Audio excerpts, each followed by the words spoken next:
Our next speaker is Dr. Sumita Agarkar, and she's got an interesting topic for all of us, the beginning of a long road, managing visual access opacification, strabismus, amblyopia, and she's got 10 minutes. So let's see how she does the magic.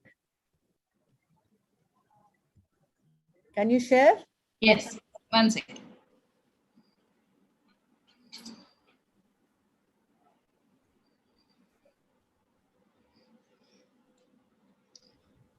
So this was the very, very long topic which was given to me. But it's, in other words, this is what we do once Dr. KR or Dr. Jagatram or Dr. Kalpana de-scrub and child's patch comes off. And I'm going to cover it in 10 minutes of a very, very. So put the long road in perspective. I operated the father. He's still in my care, and I have just operated his 3-year-old kid. So you can see the long road which is available here for us to traverse. So coming to this refraction, I think Dr. Ramesh mentioned it.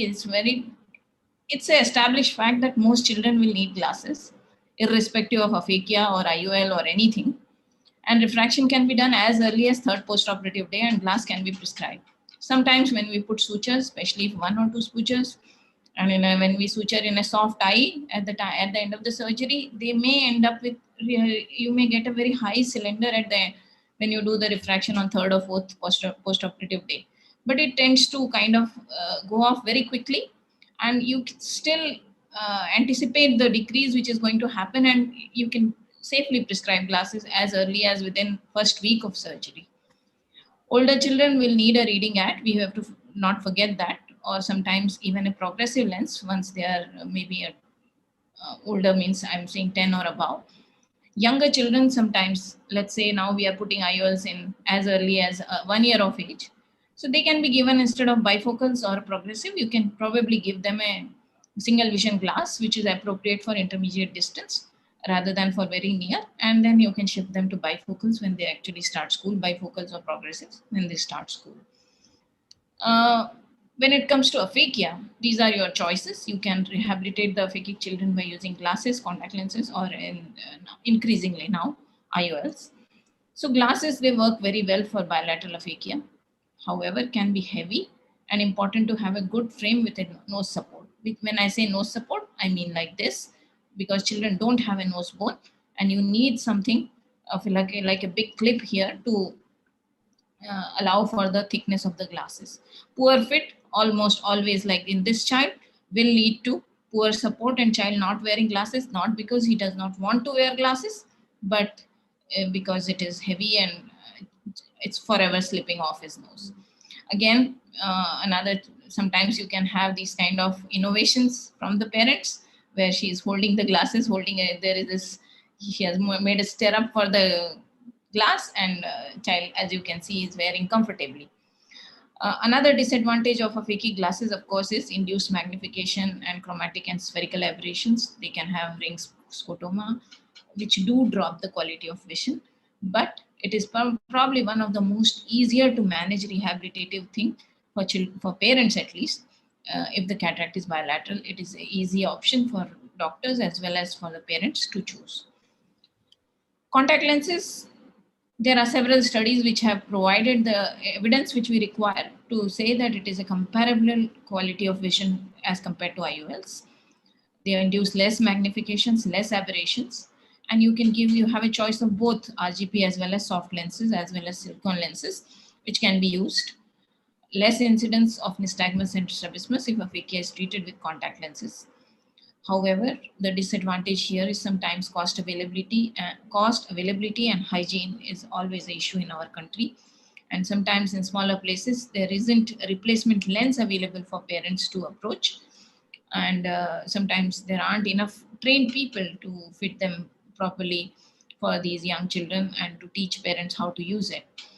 But still, you probably should talk to parents about contact lenses, because it sounds more difficult than it actually is, and a lot of parents are able to very comfortably wear contact lenses. And really, in a unilateral aphakics, if you have not put the IOL, there is very little we can do with glasses. Though I would definitely allow that sometimes unilateral cataracts, if instead of not giving contact lenses or you have not been able to place IOL, it's probably easier, should give glasses with some amount of patching. Even if it is unilateral, children do not get affected by anisoconia to that great extent like adults do. They do not complain of diplopia, so there is no reason not to give unilateral aphakic glasses, however odd they look, but they at least provide some visual rehab. Less than ideal, but it is still better than nothing. Now, the second topic which I've been asked to cover is visual axis opacification. So this is something which we very commonly see in children after a very good surgery with the in-bag IOL implantation. So if not managed on table, VO incidence is close to 100%. In younger children, it is 100%. And if you haven't, so best is to prevent and make a primary posterior capsulotomy in younger children with or without vitrectomy. And if you don't do it, then it can and will undo outcomes of your beautiful surgery within a matter of few weeks. Primary posterior capsulotomy is recommended in younger children, and as I said earlier, in older children who have intellectual disability, who have uveitis related cataract, traumatic cataracts, and those who have misdiagnosed, you can consider it even in older children to do it on the table. It makes your life easier, and for them also it ensures visual axis opacific clarity. If you do have, then you can do a YAG laser, which can be easily done in young children. This is how you can do it in very young children under general anesthesia. It is scary, but sitting down anesthesia, we have done it, and we still do occasionally, but it is difficult to do in thick fibrous capsules, which are typically seen in children. And it is always a good idea to start with a lower energy and increase gradually. However, you have to warn the parents that you may have to do this as an annual thing for a few years, and you always have to do it most carefully to avoid the risk of IOL pitting. Sometimes if it is very hard, and if sometimes children are very young, you cannot do YAG laser, then you have to consider surgery to ensure that visual axis is clear, because that is the most important thing. So you may have to do a membranectomy, as this either by a pars plana route or limbal route, whatever is convenient and you are trained better for. If lens is in the bag, it is very difficult to do it through limbal route, and you probably will have to go through. So this is a small video of membranectomy. Okay, maybe we'll think about it. So strabismus again is also part of your visual rehab in a children during a course of postoperative period. I think we will not have time for the video, so we'll just go ahead with this. So it is very strongly associated with childhood cataracts, as high as 86%. It can be pre-existing or even can develop after cataract surgery. It is one of the common indication for a second surgery in these children. And why we should probably look at it is because presence of strabismus can add to the visual impairment, and it definitely interferes with good binocular vision post-cataract surgery if child has good vision potential. So why it happens? Because of the disruption of the binocular and sensory or motor fusion, and that leads to the loss of alignment. There can be other mechanisms why strabismus develops in these children. Because of aphakia, you can have an isometropia or an isoconia. You can, because if the vision outcome is not good, there can be a deprivation of the visual stimulus leading to a sensory strabismus. And sometimes in bilateral cataract, which are asymmetrical, post-operative, if the visual outcome has not been equal or symmetrical in both eyes, you may end up having a strabismus in the post-surgery. So what are the risk factors on which children are likely to develop strabismus? Younger age at the time of surgery is a big risk factor. Poor visual outcome also may lead to your cataract surgery, lead to strabismus post-cataract surgery, or may have pre-existing also. Unilateral cataract is very strongly associated with strabismus. This paper by David et al. Have identified that PFV, again, PFV is one of the most important reasons for unilateral cataract, and persistent fetal vasculature is also very strongly associated with strabismus. Again, aphakia versus pseudophakia, it is a little bit complicated. There is evidence for both, that pseudophakic children are likely to be have strabismus, but there are another paper have found that it didn't appear to be so. And as I said earlier, PCO or visual axis opacification, which causes drop in the vision, can induce a strabismus later on. So One minute, sir. during preoperative evaluation, strabismus is often pre-existing, and it is a very important presenting feature in children, especially with unilateral cataract. And then sometimes that can be an important diagnostic tool. And it also indicates that cataract is visually significant. Like this child who comes to me, the parents have not noticed the left large eye, but they have noticed that patient is squinting. When to plan strabismus surgery? When there is either equal vision or a full trial of amblyopia therapy and visual rehab has been done. You should have reliable measurements. Early surgery if visual outcome has been good following surgery, because sometimes leaving it strabismus will undo the binocular part of it. And probably it is important to delay surgery in children who have had amblyopia or who have amblyopia in unilateral cataracts, or in special children if they have exotropia associated with that. And it's also important to remember that cataract surgery and glasses itself will improve the alignment in certain patients.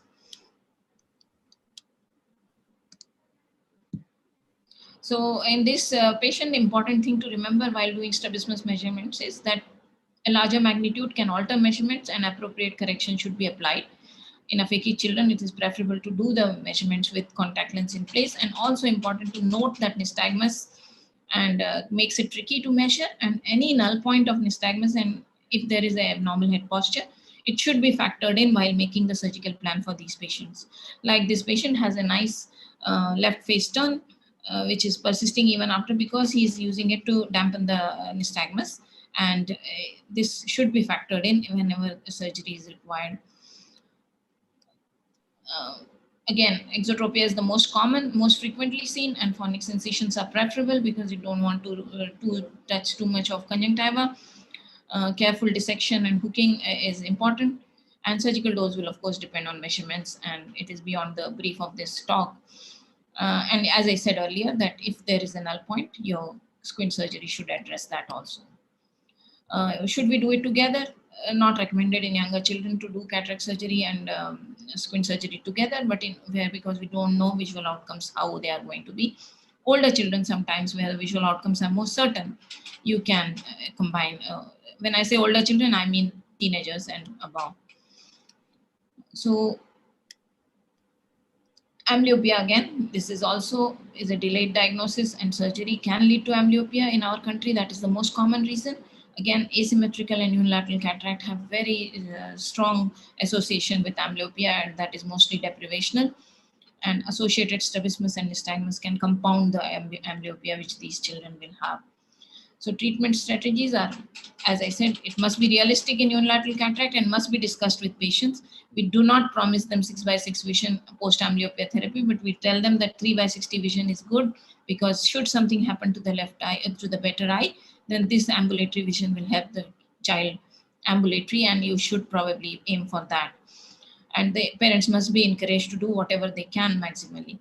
Again, refractive correction must be given with a near ad, because even if it doesn't show improvement with glasses, because that's sometimes vision is 3/60 with glasses, and without glasses, a lot of people tend to, in unilateral cataract, not to prescribe glasses, saying there is no change in with the glasses.